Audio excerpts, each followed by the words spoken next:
शुभ सकाळ पिलामाने आजिकार एई virtual class को मु श्रीमती अंजलि प्रधान मोर कुनी कुनी सप्तम श्रेणी छात्र छात्री मानंकु पुणी थरे शुभ कामना जणई आरंभ करुछि। पिलामाने आजि आमे माने प्रतिदिन आमे सेकेंड हाफ रे आमे पढुथिले किंतु आजि अहोभाग्य मोर जे तुम मानंकु मु आजि किछिटा जणेबा पई किछिटा दिग्दर्शन देबा पई मु आजि अयम आरंभरु सकाळ प्रहररु आजि प्रथम सेशन रे मु आजि क्लास को आसीछि। पुणी थरे पिला माने तुम मानंकु पुणी पुनर्बार तुम मानंकु पुणी थरे मु शुभकामना जणई एवं तुम मानंकु एस्कॉर्ट करुथिबा आज्ञा मानंकु मोर यथामान्य जणई आरंभ करुछि। देख पिला माने आजि आमर महापुरुष मानक जीवनीर द्वितीय पाठ 112 पृष्ठा वीर सुरेंद्र साहंक विषय आमे आज किछि जानिबा। तमे माने तृतीय श्रेणी जानिच छोट समय जानिच जे आम पई आम जो महापुरुष माने आम देश को आम स्वाधीन करबा पई बहुत आम मानक उपरे इंग्रेज मानक शासन रे आम मानक बहुत काम करिकिना जाइछंती आ तांको आमे मने रखिबा पई आमे तांकर जीवनी गुडा को जो जनवरी मास रे वर्तमान अछि तांकर आमे सब विद्यालय मानक रे पालन करूछु कि नै। ठीक अछि पिला माने सेटा मु सत्यात्मक हिसाब रे नैथिली जेहेतु पिला माने तमे माने सप्तम श्रेणी पढ़िलणी आमर महापुरुष मानक विषय समस्ते किछि ना किछि जानिच तापरे आमर जो आमे जो पर्व जातीय पर्व पालन करू विद्यालय मानक रे ए जो महापुरुष मानकर सेटा आमे कोन रचना डिबेट आमे माने सब शिखी कहि थाउ कि नै हेले समस्ते सब छात्र छात्री माने जानिच जे आम महापुरुष मानक जीवनी विषय जानिच। देख आम ओडिसा रो ए जो देखुच आम ओडिसा रो ए माने होचंदी फ्रीडम फाइटर बुझेला। मु तम मानक आमर देख एठी भी अछंती कि नै वीर सुरेंद्र साय देखुच समस्ते ठीक अछि। देख आमे प्रथमे जेतेबेले विद्यालय को आसु आमे कोन करू छात्र छात्री माने आमे समस्त को नुआ जणे आसिले ताको आमे परिचय मागी थाउ कि नै। हेले प्रथम रे आमे जेहेतु ए महापुरुषों के विषय पढ़िबा से तांकर लेखक परिचय आमे निहाती जानिबा दरकार। हेले सेही लेखकों का परिचय आज प्रथमे आमे जानिबा। लेखक हेउचंती दास बेनहुर। देख देखुछ समस्ते ये होचंती दास बेनहुर। ए जो दास बेनहुर एक कलम नाम तांकर प्रकृत नाम हैला जितेंद्र नारायण दास। हेलो पिला माने ए जो दास बेनहुरंकर से होची कोन एक कलम नाम किंतु तांकर प्रकृत नाम हेउची जितेंद्र नारायण दास। गल्प कविता प्रबंध अनुवाद सह आमर जो शिशु साहित्य रे और योगदान लगी किए ए जो जितेंद्र नारायण दास ओडिशा साहित्य एकाडेमी और ओडिशा विज्ञान एकाडेमी भली संस्था मानक द्वारा पुरस्कृत होइछंती। सेति पिला माने हेले कुना पाई अनाबना गीत जो शिशु कविता अछि कुना पाई अनाबना गीत ए शिशु कविता संकलन पाई ओडिशा साहित्य एकाडेमी ओ उहाड़ निदरे पड़िछि सोई उहाड़ निदरे पड़िछि सोई जनप्रिय विज्ञान पुस्तक पाई हमर ओडिशा विज्ञान एकाडेमी द्वारा पुरस्कृत पाइछंती। किए पाइछंती हमर जितेंद्र नारायण दास। यह व्यतीत नादी समुद्र चित्रित चौपाश असरंती कण असरंती मेघ गांधी कहानी इत्यादि तांकर अत्यंत लोकप्रिय ग्रंथ।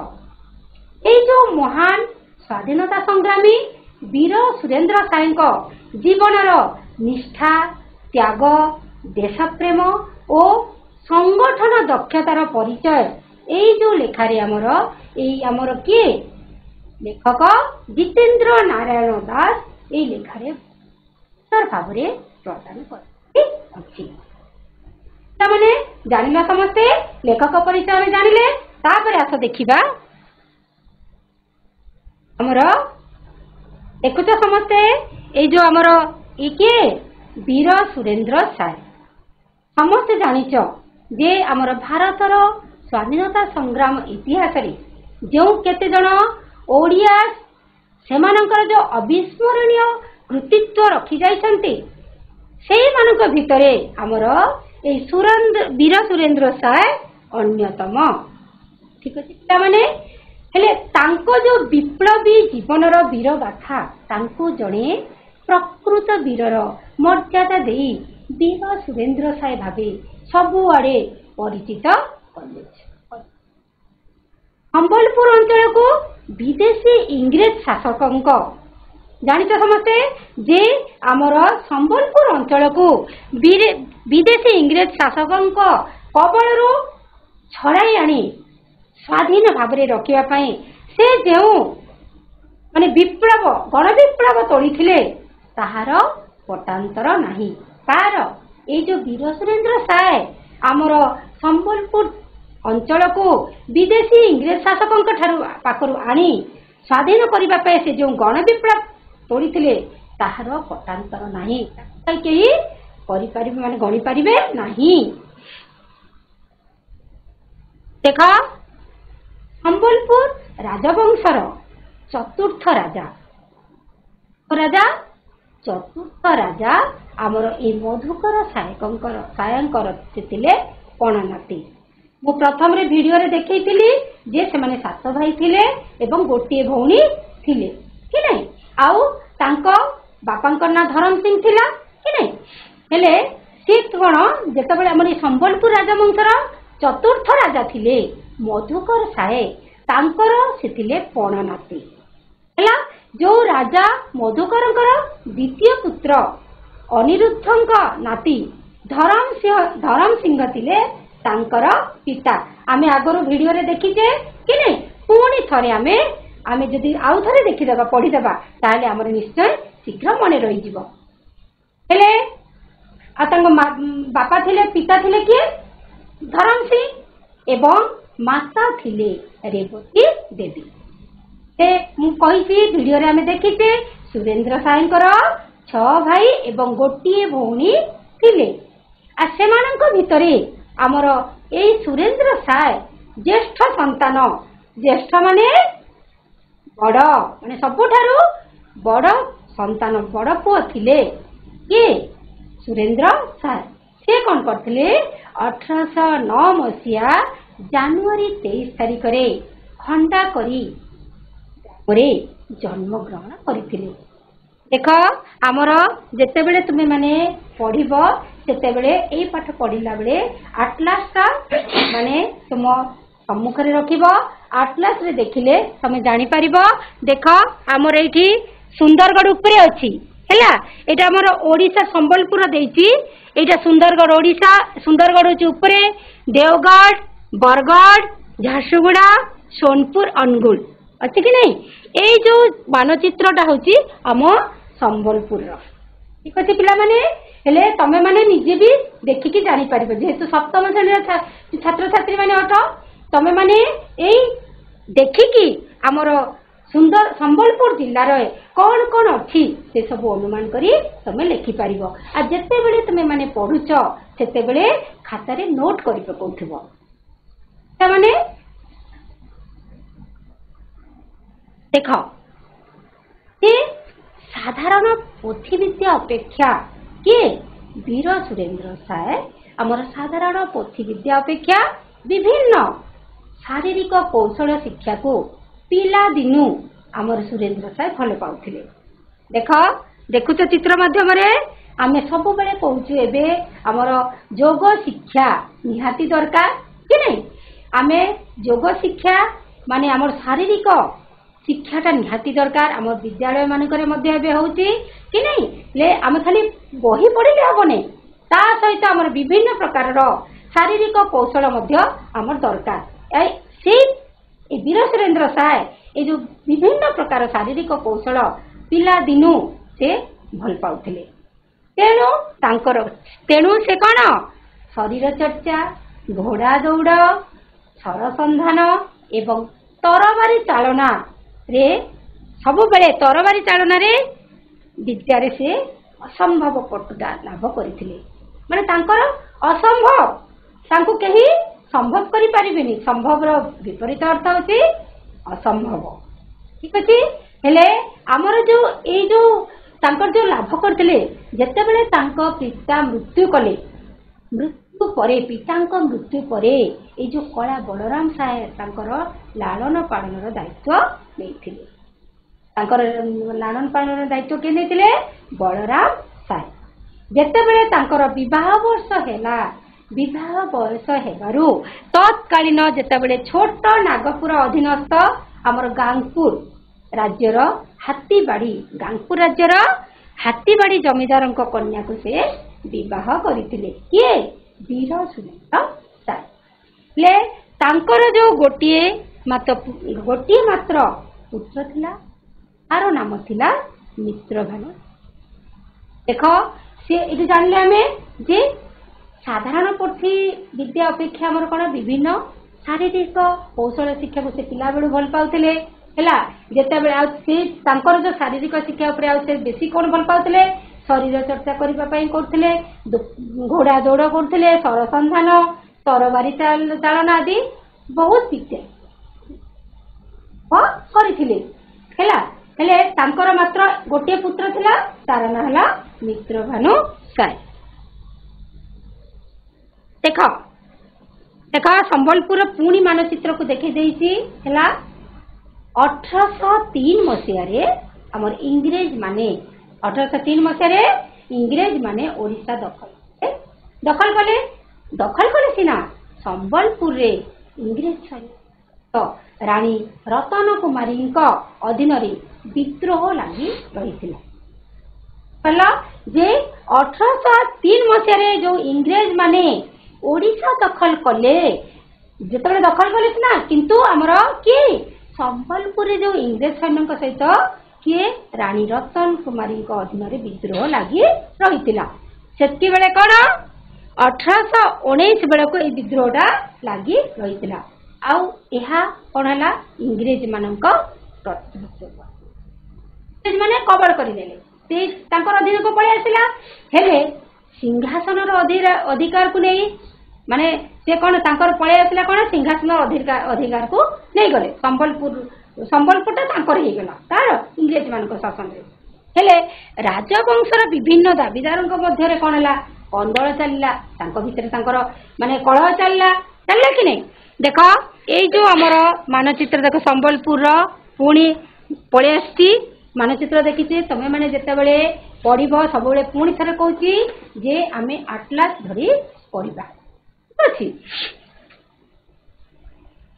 ଦେଖ, ଶେଷରେ କଣ ହେଲା? ଏଇ ଇଂରେଜ ମାନେ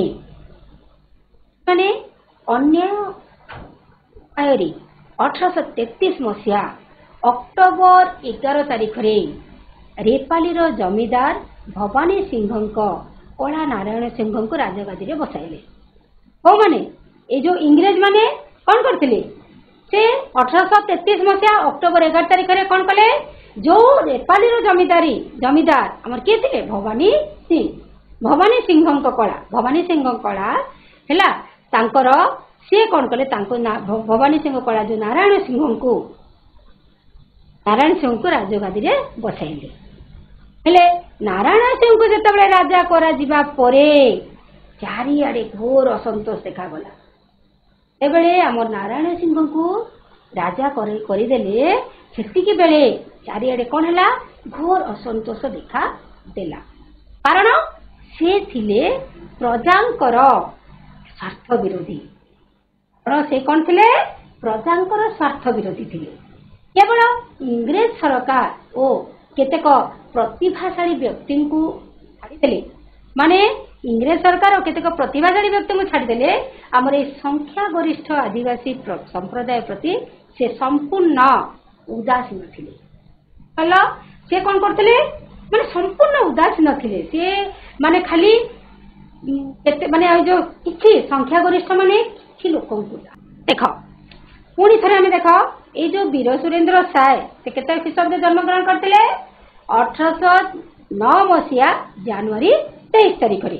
ହେଲେ ଆମର ଏବେ ଏଇଟା କୋଉ ମାସ ଚାଲିଛି? ଡିସେମ୍ବର ମାସ ଚାଲିଛି।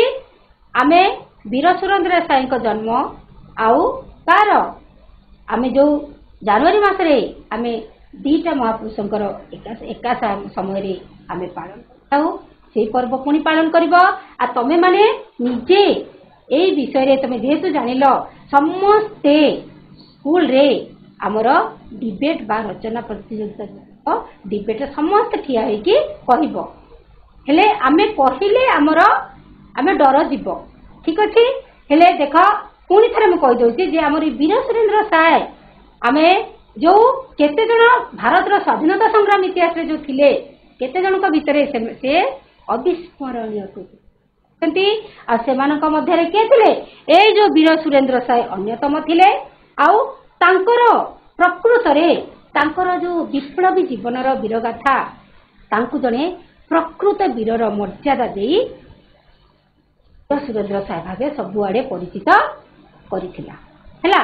ହେଲେ ଏଇ ଯୋଉ ସମ୍ବଲପୁର ଅଞ୍ଚଳକୁ ଆମର ବିଦେଶୀ ଇଂରେଜ ଶାସକଙ୍କ ଆମର କବଳରୁ ଛଡେଇ ଆଣି ସ୍ୱାଧୀନ ରଖିବା ପାଇଁ ସେ ଯୋଉ ଗଣ ବିପ୍ଳବ ତୋଳିଥିଲେ ତାର ପଟାନ୍ତର ନାହିଁ। ଏଇ ବୀର ସୁରେନ୍ଦ୍ର ସାଏ ଆମ ପାଇଁ ବହୁତ ମାନେ ସେଥିପାଇଁ ସେ ଜେଲରେ ବି କାରାବରଣ କରିଛନ୍ତି। ଆମେ ଭିଡିଓ ମାଧ୍ୟମରେ ଦେଖିଛେ, ସବୁ ଆଗରୁ ପୁରା ପଢିଛେ।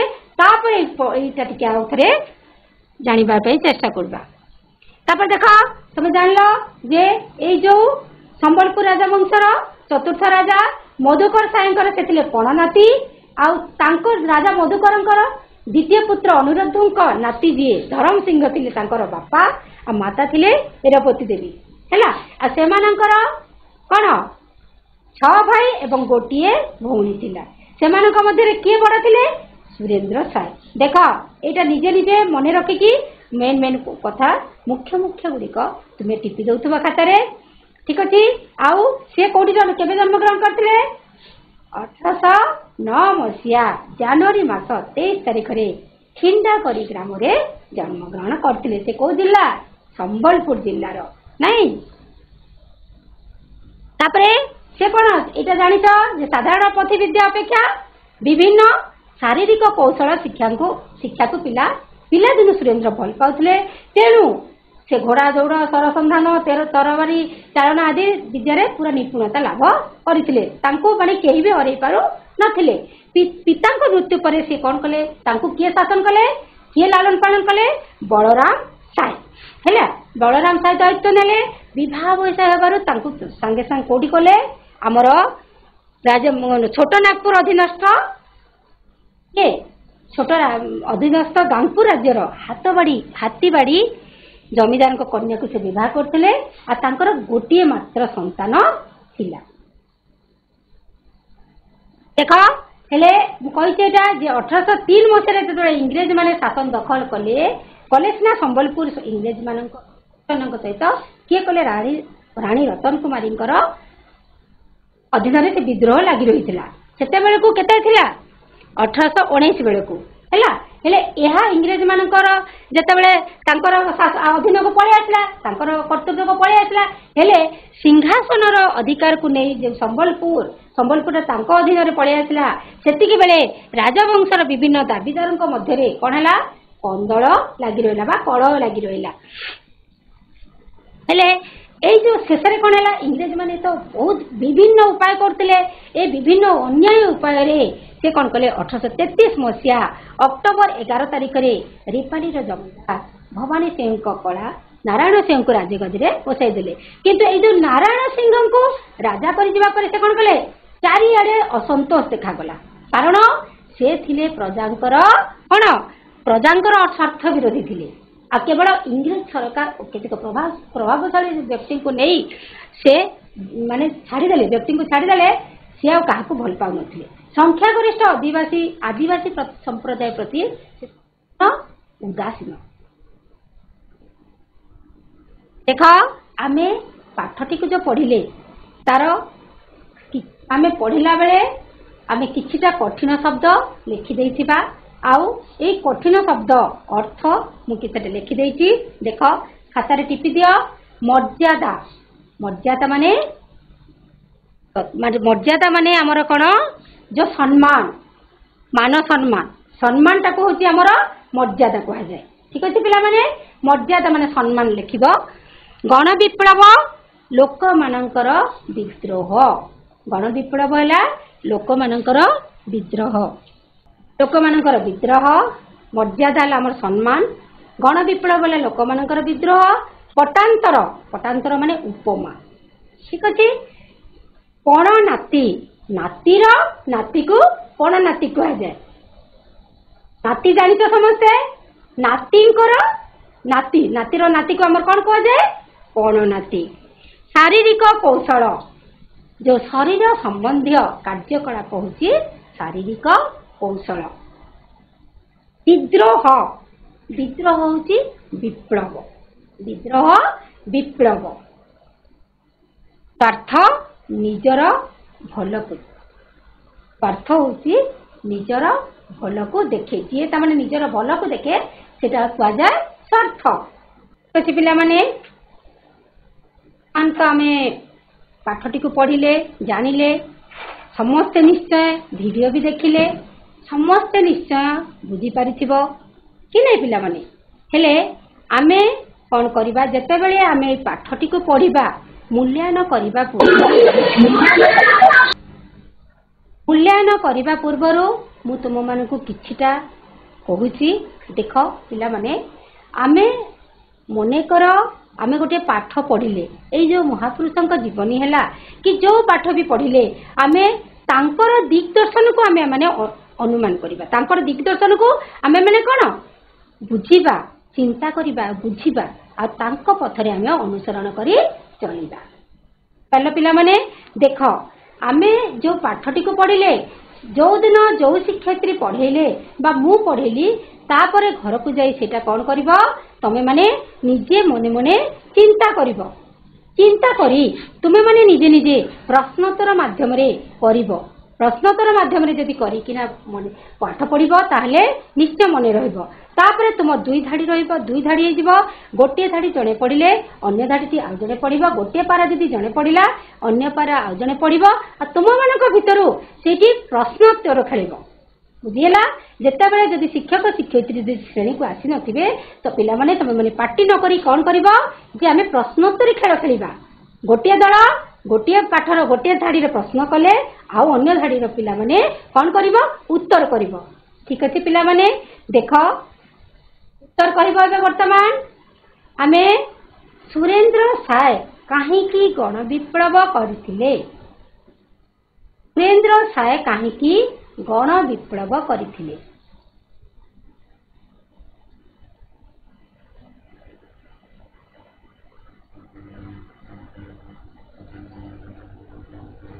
छड़ायाणी स्वाधीन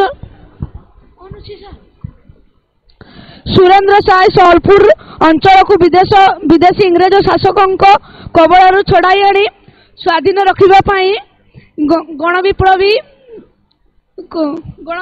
करथिले ठीक अछि पिला माने बहुत धन्यवाद ठीक अछि देखा बहुत बढ़िया उत्तर देला संबलपुर अंचल को विदेशी इंग्रेज शासकों कबलरू छड़ाई आनी स्वाधीन रखिबा पाई हमर से गण विप्लव करथिले किए वीर सुरेंद्र साय ठीक पिला माने से प्रश्नर उत्तर को लिखि पकाओ खातारे खातारे लिखि पकाओ पोथी विद्या शिक्षा अपेक्षा पिला दिनु से केउ शिक्षा को भल पाउथिले साधारण पोथी विद्या अपेक्षा विभिन्न शारीरिक कौशल शिक्षा को पिला दिनु सुरेंद्र साय भल पाउथिले धन्यवाद आउ जणे कुह आउ जण को मामा देलो तेणु शरीर चर्चा घोड़ा दौड़ स्वरसंधान और तरबारी चलना आदि विद्यारे से असंभव पटुता लाभ करथिले। ठीक अच्छे पिला बने देख पोथी विद्या अपेक्षा विभिन्न शारीरिक कौशल शिक्षा को पिला दिनु सुरेंद्र साय भल पाउथिले। ठीक अच्छे आमे जेतेबेले प्रश्न उत्तर कहबा जेहेतु प्रश्न पड़ी कौन पोथी विद्या शिक्षा अपेक्षा पिला दिनु से केउ शिक्षा को भल पाउथिले हेले पोथी विद्या अपेक्षा माने से कौन विभिन्न शारीरिक कौशल शिक्षा को पिला दिनु सुरेंद्र साय भल पाउथिले। बहुत धन्यवाद। ठीक अच्छे पिला माने से काहाकू बाहा होइथिले सुरेंद्र साय काहाकू बाहा होइथिले?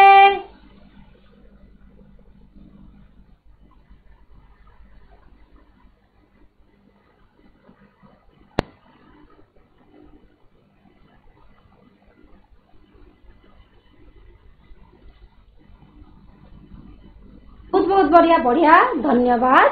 ठीक अच्छे तत्कालीन छोट नागपुर अधीनस्थ गांगपुर राज्यर हाथीबाड़ी जमीदार कन्या को से विवाह करथिले। नहीं हाथीबाड़ी जमीदार कन्या को से विवाह करथिले किए वीर सुरेंद्र साय।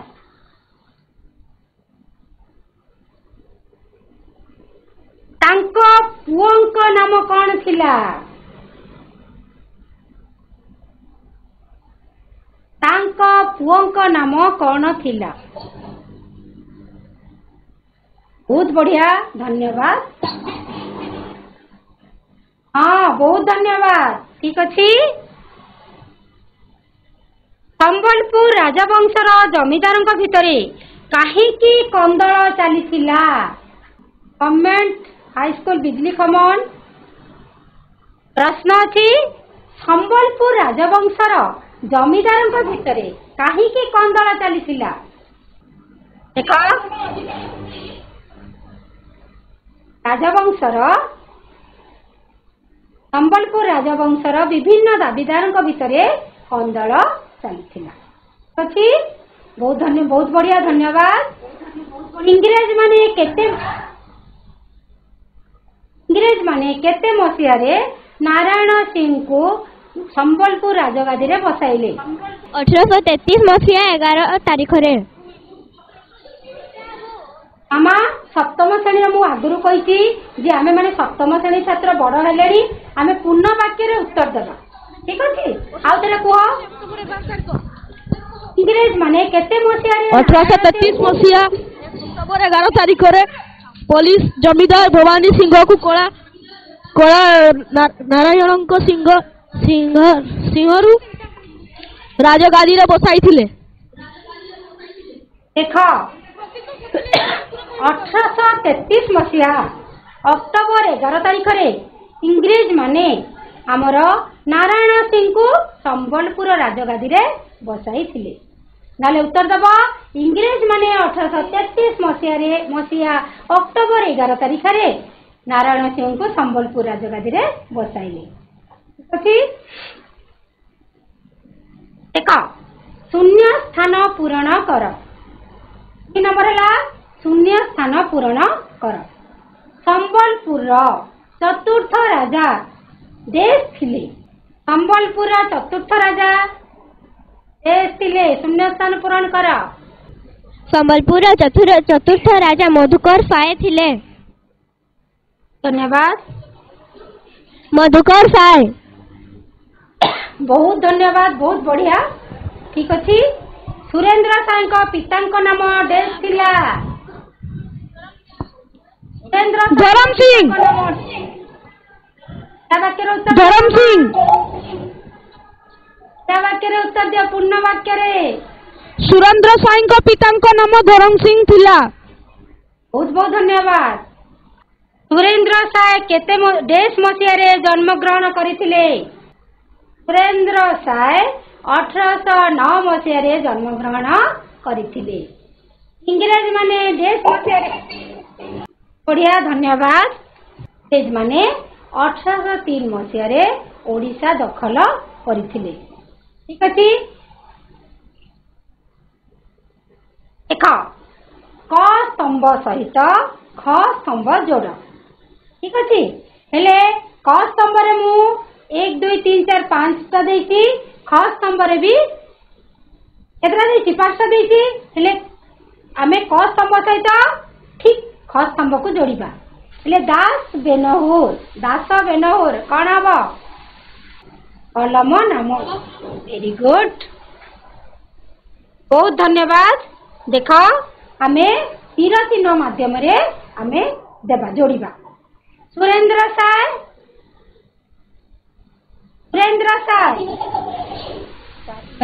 ବହୁତ ଧନ୍ୟବାଦ।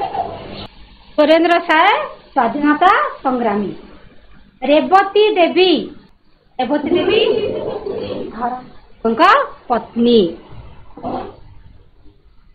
ଧରମସିଂହଙ୍କ ପତ୍ନୀ। ବହୁତ ବହୁତ ଧନ୍ୟବାଦ, ବଢିଆ। ମଧୁକର ସାଏ ସମ୍ବଲପୁରର ଚତୁର୍ଥ ରାଜା। ସମ୍ବଲପୁରର ଚତୁର୍ଥ ରାଜା ହେଲେ ମଧୁକର ସାଏ। ମିତ୍ରଭାନୁ ସାଏ ଚନ୍ଦ୍ର ସାଏଙ୍କ ପୁଅ। ହଁ, ବହୁତ ବହୁତ ଧନ୍ୟବାଦ। ଯାହା ହଉ ତମମାନେ ସବୁ ଜାଣିଛ। ଠିକ ଅଛି। ଦେଖ ପିଲାମାନେ, ଆମେ ଏଇ ଯୋଉ ସୁରେନ୍ଦ୍ର ସାଏଙ୍କ ଭଳି, ଏଟା ଗୃହ କାର୍ଯ୍ୟ ମୁଁ ଦଉଛି, ସୁରେନ୍ଦ୍ର ସାଏଙ୍କ ଭଳି ଆମେ ସଂଗ୍ରାମୀ ମାନଙ୍କ ଜୀବନୀ ସଂଗ୍ରହ କରିବା ଏବଂ ପଢିବା କି ନାଇଁ? ହେଲେ ତମେ ଏଇ ଯୋଉ ମୁଁ ଗୃହ କାର୍ଯ୍ୟଟି ଦଉଛି ସେଇଟା ତମେ ମାନେ କଣ କରିବ? ସଂଗ୍ରାମୀ ମାନେ ସୁରେନ୍ଦ୍ର ସାଏଙ୍କ ଭଳି ଆଉ ଯୋଉ ଅନ୍ୟାନ୍ୟ ସଂଗ୍ରାମୀ ମାନେ ଅଛନ୍ତି ତାଙ୍କର ଜୀବନୀ, ଏଇ ଜୀବନୀଟା ଦେଖ ପିଲାମାନେ, ଏଇ ସୁରେନ୍ଦ୍ର ସାଏଙ୍କ ଭଳି ସଂଗ୍ରାମୀ ମାନଙ୍କ ଜୀବନୀକୁ ସଂଗ୍ରହ କରିବ ଏବଂ ପଢିବ। ଆଉ ପଢିକି ତମେ ମାନେ ତମର ଯୋଉ କ୍ଲାସ ଥିବ ବା ଯୋଉ ଆମର ଗୋଟେ ଗୋଟେ ପିରିୟଡ ରହୁଛି ରଚନା ଏସେ ବା ରଚନା ବା ଇଏ ବକ୍ତୃତା ପ୍ରତିଯୋଗିତା ଯୋଉ ହଉଛି ସ୍କୁଲ ମାନଙ୍କରେ, ସେଇଠି ତମେ ମାନେ କହିବ। ଆଉ ତମ ମାନଙ୍କ ଭିତରେ, ତମ ସାଙ୍ଗ ମାନଙ୍କ ଭିତରେ ଜଣେ କହିବ ଜଣକୁ, ଜଣେ ଶୁଣିବ, ଆଉ ଜଣେ ପୁଣି କହିବ, ପୁଣି ଶୁଣିବ। ଏମିତି ଯଦି ଆମେ ସାଙ୍ଗମାନଙ୍କ ମଧ୍ୟରେ ଯଦି ଆମେ ଆଦାନ ପ୍ରଦାନ କରୁ ତାହେଲେ ଆମ ମାନଙ୍କର ପାଠଟିକୁ ଶୀଘ୍ର ମନେ ପଡିଯାଏ। ଠିକ ଅଛି ପିଲାମାନେ। ହେଲେ ତୁମେ ମାନେ ସବୁବେଳେ ମନେ ରଖିବ ଯେ ଆମେ ଯୋଉ କାମଟା କରିବା ସେଇ କାମଟାକୁ ଆମେ କରିପାରିବାନି ବୋଲି କେବେ ଭାବିବାନି। ଆମେ ସବୁବେଳେ ଆମେ ପଜିଟିଭ ଥିଙ୍କିଂ ନେବା, ବା ଆମେ ସବୁବେଳେ କଣ ଭାବିବା ଯେ ମୁଁ ଏଇ ଜିନିଷଟାକୁ ସବୁବେଳେ ଆମେ ହଁ ଉପରେ ଯିବା, ନା ଉପରେ କେବେ ବି ଯିବା ନାହିଁ। ନିଶ୍ଚୟ ଦେଖିବ ତମ ମାନଙ୍କ ଭିତରେ ସମସ୍ତେ ସେ ବୀର ସୁରେନ୍ଦ୍ର ସାଏଙ୍କ ପରି ତମେ ମାନେ ବି ଗୋଟେ ଦିନେ ଦୁନିଆରେ ବଡ ହେଇପାରିବ ଏବଂ ଆଦର୍ଶ, ତୁମ ମାନଙ୍କର ଆଦର୍ଶକୁ ଲୋକମାନେ ମନେ ରଖି ଚଳିପାରିବେ। ଠିକ ଅଛି ପିଲାମାନେ, ଯାହା ହଉ ଆଜିର ଯୋଉ କ୍ଲାସକୁ ମତେ ତୁମେ ମାନେ ବହୁତ ପୂର୍ଣ୍ଣ ଭାବରେ ସହଯୋଗ କରିଥିବାରୁ ମୁଁ ଶ୍ରୀମତୀ ଅଞ୍ଜଳି ପ୍ରଧାନ ପୁଣି ଥରେ ମୋର 7ମ ଶ୍ରେଣୀର କୁନି ଛାତ୍ରଛାତ୍ରୀ ମାନଙ୍କୁ ପୁଣି ଥରେ ଶୁଭକାମନା ଜଣାଇ ଆଜିର ପାଠ ଶେଷ କରୁଛି। ଧନ୍ୟବାଦ।